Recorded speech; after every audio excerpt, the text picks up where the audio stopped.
Good morning everyone. তো আমরা এখন এই মাঠের মধ্যে দাঁড়িয়ে রয়েছি, যেটা আগেই বললাম নদিয়ার মায়াপুরের কাছাকাছি একটা খুব ভালো লোকেশন। তো এখানে যে শস্য ক্ষেতের পাশে দাঁড়িয়ে রয়েছি, তার পাশে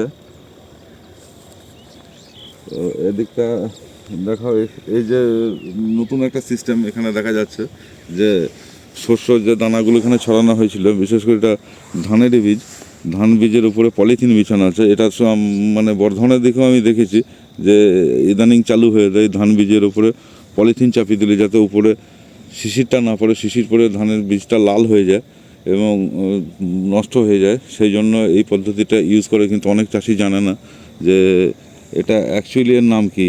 এটা অন্যান্য ফসলের ক্ষেত্রেও করা যায়। এর নাম হচ্ছে মালচিং পদ্ধতি। এই পদ্ধতিতে যখন শস্য বীজ ছড়ানো হয়, তারপরে উপরে পলিথিন দিয়ে ঢেকে দেওয়া হয়, সূর্যালোকটা এখানে অল্প পৌঁছায়। আর এতে সব থেকে যেটা ভালো হয় সেটা হচ্ছে যে জল সেভ হয়। এখন জল চাষিদের কাছে বড় চ্যালেঞ্জ, জলটাকে কীভাবে কম জলে বেশি চাষ করা যায়, এবং সরকারও সেটা চাইছে যে ভূগর্ভস্থ জল যাতে অপচয় না হয়। সেই জলকে সেভ করার জন্য যদি মালচিং পদ্ধতিতে চাষ করা হয়, তাহলে অতিরিক্ত জলের প্রয়োজন হয় না, কম জলেই কাজ হয়ে যায়। দ্বিতীয়, ফসল ভালো হয়। এবং আর একটা বড় উপকার, যে এতে যে আগাছা, ঘাস বা আগাছা, সেটা কম হয়। এবং এটা একটা নতুন পদ্ধতি। সরকার থেকেও এটা এডি অফিসের মাধ্যমে বিভিন্ন ট্রেনিংয়ের মাধ্যমে চাষিদেরকে বোঝানো হয় যাতে এই পদ্ধতিতে চাষ করে। কিন্তু আমাদের বর্ধমান সাইডে আমি দেখেছি যে ধানের ক্ষেত্রে এটা ব্যবহার হয়, কিন্তু অন্যান্য ফসলের ক্ষেত্রে এটা ব্যবহার করা হয় না। এই পদ্ধতিতে ওল চাষ বা আরও অন্যান্য ফসল আছে যেগুলো এই পদ্ধতিতে চাষ করলে অনেক জল সেভ হবে, আগাছার মানে পরিচর্যার ক্ষেত্রে আগাছা কম হবে, খরচাটা কম হবে। তো এই পদ্ধতিটা সম্পর্কে ডিটেলস জানতে আপনারা নিকটবর্তী এডি অফিসে যোগাযোগ করে নিতে পারেন, বা এই ধরনের যে ব্লগগুলো ইউটিউবে আপলোড আছে সেগুলো আপনারা দেখে নিতে পারেন।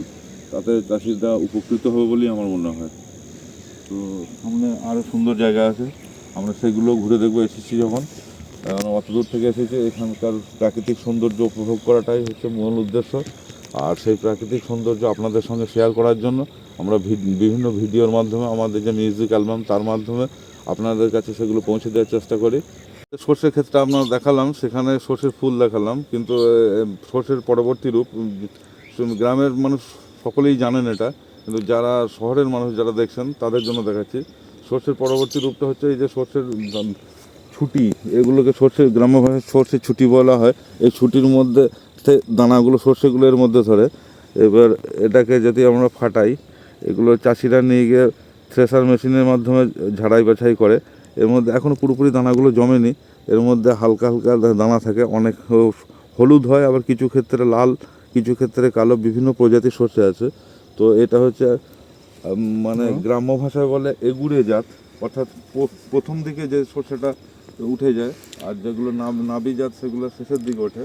এটা সম্ভবত ঝাঁটি সর্ষে, খুব ঝাঁঝ হয় এর তেলটা, এবং খুব কড়া। তো এটা আর কিছুদিনের মধ্যেই পেকে যাবে। এই এটা সম্পর্কে বিস্তারিত আপনাদেরকে বললাম। আর আমার থেকে যদি বেশি কারো জানা থাকে অবশ্যই কমেন্টে গিয়ে লিখুন। আর আমার এই ভাগনার চ্যানেলটা বেশি বেশি করে সাবস্ক্রাইব করে দেবেন, শেয়ার করে দেবেন।